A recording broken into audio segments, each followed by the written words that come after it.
अंजना जी थोड़ा सा सुनने का मादा रखिए, आप ज्ञान दे दीजिए, राष्ट्र के नाम संदेश। बिल्कुल, राष्ट्र के नाम। सबसे पहले तो व्हाट्सएप का फर्रा पढ़ के नहीं आना चाहिए। वो जो बब्बर शेर था वो तो मिमिया रहा है, वो तो म्याऊ म्याऊ कर रहा है, उसको तो दहाड़ना था, हमने नहीं दहाड़ा। Sound take 7 action. अब ऐसे में स्वदेशी का ये पुश है, उसको कांग्रेस पार्टी कितना सुप्रिया जी सपोर्ट करती है? क्या आपको नहीं लगता कि अब यही एक तरीका है कि हम इसको कॉम्बैट करें, डाइवर्सिफाई करें? आप कहाँ थे ज्ञानी बाबा? अंजना जी, आपको, आपके दर्शकों को और मेरे फेलो पैनलिस्ट को सबसे पहले तो मेरा नमस्कार। मैं तो टैरिफ पे बात करना चाहती थी, लेकिन क्योंकि आपने सवाल पूछा डायरेक्ट मुझसे कि कांग्रेस का क्या स्टैंड है, कांग्रेस का स्टैंड स्वदेशी पर मोदी जी से ज्यादा है। और ये मैं पूरे अपने मनोविज्ञान से बोल रही हूं। ये पिक्चर है मोदी जी की, जिससे कि जनता समझे कि मोदी जी जो स्वदेशी की बात कर रहे हैं वो कितना स्वदेशी का पालन करते हैं। नरेंद्र मोदी जी जो मर्सिडीज की मैबैक गाड़ी में चलते हैं, जो घड़ी मोवाडो स्विट्जरलैंड की लगाते हैं, जो जूता केनिथ कोल अमेरिका का पहनते हैं, जो बोइंग अमेरिका के हवाई जहाज से चलते हैं, जो कपड़ा अरमानी का पहनते हैं, जो घड़ी जैसे मैंने बोला मोवाडो की लगाते हैं, जो पेन मोबला लगाते हैं, जो चश्मा बुल्गारी का लगाते हैं, जो इटालियन कंपनी है, वो स्वदेशी की जब बात करती है तो थोड़ी सी हंसी आती है।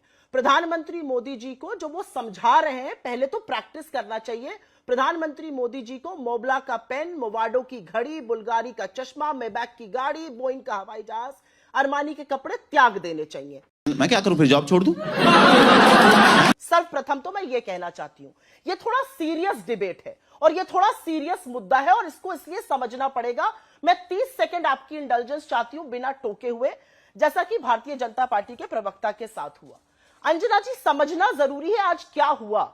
आज सुबह 9:30 बजे इंडियन स्टैंडर्ड टाइम पर हमारे 66% जो एक्सपोर्ट हम यूनाइटेड स्टेट्स को करते हैं उस पर 50% टैरिफ लग गया। उसमें जेम्स एंड ज्वेलरी है, उसमें टेक्सटाइल है, उसमें रेडीमेड गारमेंट्स है, उसमें मशीन्स है, मैकेनिकल इक्विपमेंट्स है, उसमें कार्स एंड स्पेयर पार्ट्स है, उसमें तमाम फर्नीचर है, बेडिंग है, मैट्रेसेस है, तमाम चीजें हैं। और उसके चलते हिंदुस्तान की जीडीपी को आज की तारीख में 2,17,000 करोड़ का नुकसान होगा। और ये अरे देवा, ये गड़बड़ है बाबा। यही नहीं अंजना जी, हिंदुस्तान का जो एक्सपोर्ट सरप्लस है, एक बात याद रखिएगा, हमारा यूएस के साथ एक्सपोर्ट सरप्लस है। हम यूएस को ज्यादा बेचते हैं, उनसे खरीदते कम है। हमारा यूएस के साथ टोटल ट्रेड करीब $87 बिलियन का था पिछले साल, वो घटकर $49 बिलियन पर आ जाएगा। इसका सीधा प्रभाव हमारे इन्वेस्टमेंट पर, हमारे एक्सपोर्ट पर, हमारी इकोनॉमी पर, हमारे निवेश पर, हमारे यहां की नौकरियों पर पड़ेगा। बिल्कुल आप बात करिए आत्मनिर्भरता की। आत्मनिर्भरता की बात तो पिछले 11 साल से हो रही है ना। और इसीलिए मैं एक लाइन कहना चाहती हूं, बिना कटाक्ष की ये लाइन है, जब फिसले तो हर हर गंगे, ऐसा नहीं हो सकता है। जब आप आज इकोनॉमिक ट्रबल आया है देश पर, आप स्वदेशी की बात करने लगी। आपने कितना स्वदेशी को पुश किया, आपने कितना आत्मनिर्भर भारत को पुश किया पिछले 11 सालों में। मैन्युफैक्चरिंग जिसका शेयर 15.3% था वो 12.6% पर आ गया जीडीपी के। ये आपकी करनी है डेकेडल।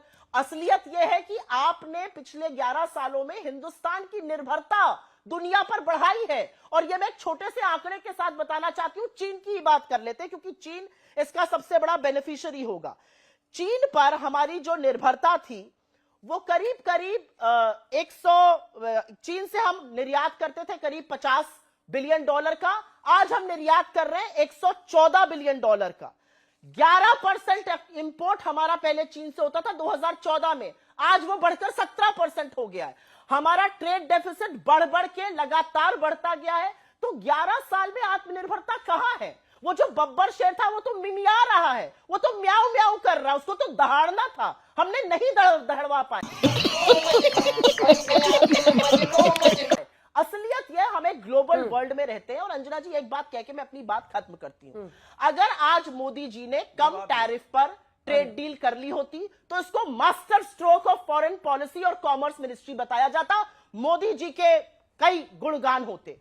आज जब वो नहीं कर पाए तो गोल पोस्ट चेंज करके स्वदेशी की बात हो रही है। बिल्कुल स्वदेशी की बात करिए, लेकिन पहला स्वदेशी काम आप शुरू करिए। आप जिस टेलीप्रॉम्प्टर से पढ़ते हैं वो भी मोदी जी जिस टेलीप्रॉम्प्टर से भाषण देते हैं वो भी विदेशी है। तो ये थोड़ा सा मुझे अतिशयोक्ति लगती है। और अंजना जी, एक चीज का मुझे आज दुख है, मुझे दुख इस बात का है कि जब आपने मोदी जी की बाइट को दिखाया जहां पर उन्होंने बोला मुझे फर्क नहीं पड़ता किसका पैसा हो, उस बाइट में उन्होंने आगे कहा रुपया पैसा काला हो या गोरा हो, 2012 में मैं काला धन वापस लाऊंगा, 2016 में नोटबंदी लगा के सारा काला धन वापस आने वाला था, 2025 में पैसा गोरा हो या काला हो मुझे फर्क ही नहीं पड़ रहा। वाह मोदी जी वाह। ठीक, काले धन प्रदीप को भंडारी जी जब अब आप जवाब दुबई दीजिए। पार्टी बदल लिया साला। ये छोटा सा सुप्रिया जी जवाब, जिसके बाद मैं बाकी दोनों मेहमानों के पास जाऊंगी। सबसे पहले तो व्हाट्सएप का फर्रा पढ़ के नहीं आना चाहिए। 2014 में एक्सपोर्ट 465 बिलियन डॉलर था, 40 बिलियन डॉलर नहीं था। इकोनॉमी की थोड़ी समझ रखती हूं, इसलिए इकोनॉमी पर मुझसे बहस करने की बिना ज्ञान के और गलत आंकड़ों से कोशिश भी ना की जाए। अंजना जी, कितनी हंसी की बात है और कितनी बड़ी विडंबना है कि जिस दिन मोदी जी बात कर रहे हैं स्वदेशी की, उस दिन गवर्नमेंट ऑफ इंडिया ने गोल्डमैन सैक्स को अपॉइंट किया है 4 बैंकों में स्टेक सेल करने के लिए। UCO bank, Indian overseas bank और ऐसे 2 और बैंक हैं। गोल्डमैन सैक्स को अपॉइंट किया गया। वो छोड़िए अंजना जी, आपने ये जो खबर बताई सूत्रों के माध्यम से, मैं इस देश की नागरिक हूं। कांग्रेस बीजेपी तो देखिए होता रहेगा, मैं इस देश की नागरिक हूं। मेरे देश में आर्थिक संकट आया है, मेरे देश के उन क्षेत्रों में जहां पर करोड़ों लोग काम करते हैं। आज आप ही के चैनल पर मैंने देखा है तिरुपुर से लेकर सूरत तक फैक्ट्रियां बंद हो रही हैं, आप ही के यहां मैंने न्यूज में देखा है ये। और अगर फैक्ट्री बंद हो रही है तो उसका असर लोगों पर पड़ेगा। क्या इस देश के प्रधानमंत्री को देश को संबोधित नहीं करना चाहिए? ये सूत्रों के माध्यम से सरकार कभी डिफेंस मिनिस्ट्री के सूत्र बोलते हैं, कभी फॉरेन अफेयर्स मिनिस्ट्री के सूत्र बोलते हैं, कभी कॉमर्स मिनिस्ट्री के सूत्र बोलते हैं। अरे 87 बिलियन डॉलर का एक्सपोर्ट करते हैं हम यूएस को, कहां से उसकी भरपाई होगी मैं ये जानना चाहती हूं। और अंजना, ये बड़ी अच्छी बात कही आप। एक बात यहां पर जरूर कहनी जरूरी है, आज हमारे एक्सपोर्ट का जो फायदा होगा वो किसको हो रहा है? वो पाकिस्तान जैसे देशों को, वियतनाम को, कंबोडिया को, इंडोनेशिया जैसे देशों को हो रहा है। असलियत ये है कि ऐसे प्रदीप जी सिर्फ 2 लाइन का जवाब, आप सिर्फ 2 लाइन का जवाब को कोसिए और मैं भी 2 लाइन का जवाब अंजना जी के पास जाना है। एक मिनट, नहीं अंजना जी, सुन लीजिए, जल्दी पूरा आप कीजिए, कितना भी जल्दी ट्रंप पूरा को कीजिए कोसिए। सुप्रिया जी, अरे जल्दी एक मिनट, पूरा। आप कितना भी ट्रंप को कोसिए, कर रही हूं, आप कितना भी ट्रंप को कोसिए, मैं आपसे 2 हाथ आगे कोसने को तैयार हूं। लेकिन असलियत यह है कि चाइना पर 30% का टैरिफ लगा है, हम पे 50% का लगा है, बांग्लादेश पर 35 पे लगा है, हम पर 50 का लगा है, पाकिस्तान पे 19 का लगा है, वियतनाम पे 19% टैरिफ। और अगर ऐसा संकेत वॉशिंगटन और यहां पर हर्षवर्धन श्रृंगला दोनों से आ रहा है तो इसमें कितनी पॉजिटिविटी देखने को, इंडिया को हमेशा कॉशन के साथ अब रहना होगा, क्योंकि अब डोनाल्ड ट्रंप सुबह उठने के बाद क्या कहेंगे, क्या करेंगे, इसकी गारंटी अमेरिकी भी नहीं ले रहे हैं और उनके बहुत करीबी भी नहीं ले रहे हैं। आशुतोष, देखिए वो तो लाइटर वेन की बात थी। महत्वपूर्ण सवाल क्या है, दो चीजें बड़ी महत्वपूर्ण है। मुझे लगता है कि ये टेम्पररी सेटबैक है। क्यों मैं ये बात कह रहा हूं? इसलिए ये बात कह रहा हूं क्योंकि जिस तरीके से अलास्का में पुतिन और उसके बाद ट्रंप की मुलाकात हुई है, उसके बाद से देर सवेर वो उस युद्ध को खत्म होना है। और वो 3 महीने में खत्म होता है या 4 महीने में खत्म होता है, इसमें सिर्फ एक अटकल ही लग सकती है, क्योंकि रूस भी लंबे समय तक इस युद्ध को अफोर्ड नहीं कर सकता, यूक्रेन भी नहीं कर सकता और ट्रंप भी अफोर्ड नहीं कर सकते हैं। तो इसलिए ये टेम्पररी सेटबैक है, लेकिन सीरियस सेटबैक है। और मुझे लगता है कि इस टेम्पररी सेटबैक को अगर हम 1 साल के लिए मान लें तो ये कह सकते हैं कि हमारी जो एक्सपोर्ट है अमेरिका को, उसमें करीब $49.6 बिलियन का नुकसान हो सकता है। अप्रूवन 40 to 45% हमारा जो एक्सपोर्ट कम होगा अगर 1 साल का मान के चलें, या 25-26 की हम बात करते हैं। उसमें भी आपका जो होम टेक्सटाइल है और कारपेट है, जो अप्रोक्सीमेटली 66% जो आपका एक्सपोर्ट ट्रेड है, उसमें तकरीबन 50% लगेगा। तो उसमें आपको ज्यादा नुकसान होगा। ये सारा का सारा सेमी स्किल्ड जो हमारा लेबर फोर्स है उसको नुकसान होने वाला। महत्वपूर्ण सवाल क्या? महत्वपूर्ण सवाल यह है कि क्या इस अवसर को हम अपनी एक्सपोर्ट स्पेक्ट्रम में डाइवर्सिफाई सक्सेसफुली कर सकते या नहीं सक्सेसफुली कर सकते?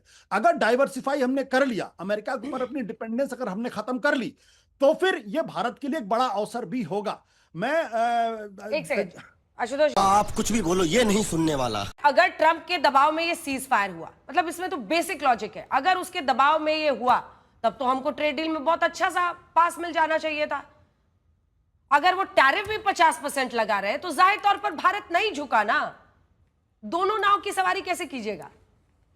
अरे अंजना जी, अब मेरी बात सुनिए। हाँ। अंजना जी देखिए, दो नाव की सवारी पर तो फिर मैं बिजली वाली जो केमिस्ट्री की आपने भी बात करी थी उस पर भी आऊंगी। उस केमिस्ट्री का क्या फायदा और थी हुआ? उस समय नमस्ते, केमिस्ट्री, ट्रम्प, और थी उस समय केमिस्ट्री करके कुछ नहीं होगा। ये एक सच्चाई। बस हवा निकल गई। अंजना जी थोड़ा सा सुनने का मादा रखिए। बिल्कुल। आप ज्ञान दे दीजिए, राष्ट्र के नाम संदेश। बिल्कुल, मेरे राष्ट्र क्यों नहीं राष्ट्र के चलेगा? नाम मैं संदेश बोल रही देंगे। हूं, आप भी सुनने अगर का आप मादा पर्सनल रखिए, होइएगा जैसे तो मेरी मैं भी आवाज पर्सनल बढ़ाइए। होंगी। अब आप भी अगर आप सुनिए। पर्सनल होंगी तो मैं भी पर्सनल होंगी, और मैं 100 बार पर्सनल होंगी। मैं आपको बता रही हूँ अच्छे से। ज्ञान, I don't want your 2 cents. मत लीजिए, आई डोंट वांट मत लीजिए, आपका फायदा भी नहीं होगा। मैं पूछूंगी अगर ट्रेड फायदा डील हो बिल्कुल, जाती, जिस वक्त जो अगर स्थिति थी ट्रेड उस पर डील हो रिपोर्टिंग जाती की और तो उसी तरह मास्टर से की। स्ट्रोक था, नहीं हुई तो मास्टर स्ट्रोक है। देश का मीडिया तो बीच में मत बोलिए। अब आपको बोलना है बोल लीजिए, अब आप मेरे बीच में बोलिए, मुझे बोलने दीजिए 2 सेकंड के लिए। अगर ट्रेड डील हो जाती तो मास्टर स्ट्रोक था, ट्रेड डील नहीं हुई तब भी मास्टर स्ट्रोक है। तो मीडिया तो जो कर रहा है वो सबको दिख रहा है। आपका जो लेकिन बैकलॉग मैं है ना, इमोशनल डैम इट। अगर आप स्वदेशी में देखें तो 140 करोड़ का उपभोक्ता बाजार है। एमएसएमई सेक्टर में एक जो नए सिरे से अब ये अगर स्वदेशी का मूवमेंट चल रहा है, लोगों में उछाल आता, आपको नहीं लगता ये सब पॉजिटिव इंडिकेटर्स हैं? और ये स्वदेशी की तरफ जो बढ़ा है मामला, खासतौर पर रक्षा के क्षेत्र में, फोन्स वगैरह के क्षेत्र में, ये एक लंबा प्रोसेस है जो हम लोग पिछले 11 साल से देख रहे हैं और वो जड़ पकड़ रहा है। अच्छा, हमको सिखा रिया है।